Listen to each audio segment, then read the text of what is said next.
কেন এত অশান্তি, তবু কেন বুক ভরা হাহাকার?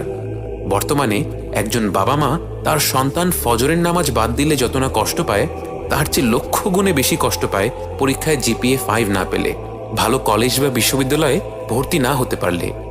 বিয়ের আলাপ দেয়া হলে শিক্ষা, বংশ, সম্পদ এইসব ব্যাপারে বিশদ আলোচনা হয়, কিন্তু সম্ভাব্য পাত্রপাত্রীর আত্মিক পরিপুষ্টতা যাচাই করা হয় না বললেই চলে।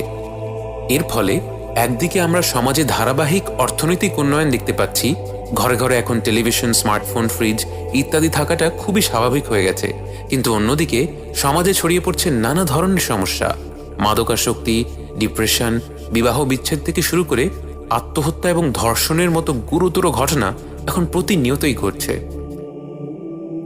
দিনে 5 বার মুয়াজ্জিনের হৃদয় জুড়িয়ে যাওয়া কণ্ঠ আমাদের আহ্বান জানায় সাফল্যের দিকে ছুটে যাওয়ার জন্য। মুসলিম হিসেবে আমরা জানি এবং বুঝি